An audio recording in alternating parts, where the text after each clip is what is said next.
Baik, Assalamualaikum warahmatullahi wabarakatuh. Selamat pagi, salam sejahtera bagi kita semua.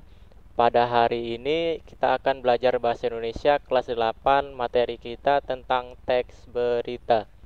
Ya, teks berita adalah teks yang melaporkan kejadian, peristiwa atau informasi mengenai sesuatu yang telah atau sedang terjadi. Penyampaian berita ini harus dilakukan secara lisan yang sering kita dengar dan lihat di televisi ataupun secara tulisan yang dapat kita baca di media cetak ataupun media sosial media. Ciri teks berita yang pertama haruslah menarik. Teks berita disajikan dengan judul yang menarik perhatian sehingga orang akan tertarik untuk membaca teks berita tersebut.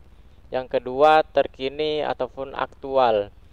Suatu teks berita harus merupakan peristiwa yang masih hangat ataupun baru, sehingga masih ramai dibicarakan oleh orang. Yang ketiga, dapat dipercaya ataupun faktual.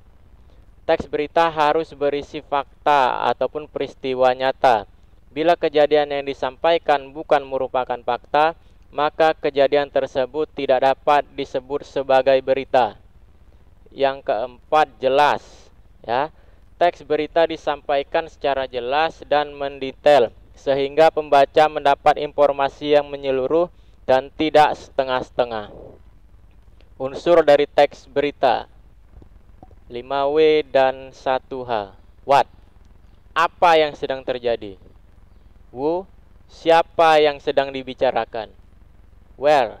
Di mana kejadian ataupun berita tersebut terjadi? When? Kapan? Kapan peristiwa itu terjadi? Why? Kenapa peristiwa itu bisa terjadi? Dan how? Bagaimana peristiwa itu dapat terjadi? Ya, struktur dari teks berita. Yang pertama ada orientasi. Orientasi berita berisi mengenai pembuka dari suatu peristiwa yang diberitakan. Biasanya terdapat penjelasan singkat mengenai berita tersebut. Yang kedua, peristiwa mengenai jalannya kejadian dari awal sampai akhir pada peristiwa yang terjadi dan dijelaskan berdasarkan fakta di lapangan. Itulah tadi yang dinamakan peristiwa. Yang ketiga, sumber berita. Sumber berita berisi mengenai sumber didapatnya berita tersebut. Biasanya berita yang ditambahkan sumber dituliskan pada media cetak seperti koran. Tetapi tidak jarang media elektronik juga menyertakan sumber berita terutama di internet. Ya, sekian dari saya, lebih dan kurang mohon maaf. Pembahasan berikutnya kita akan berjumpa di hari Selasa depan.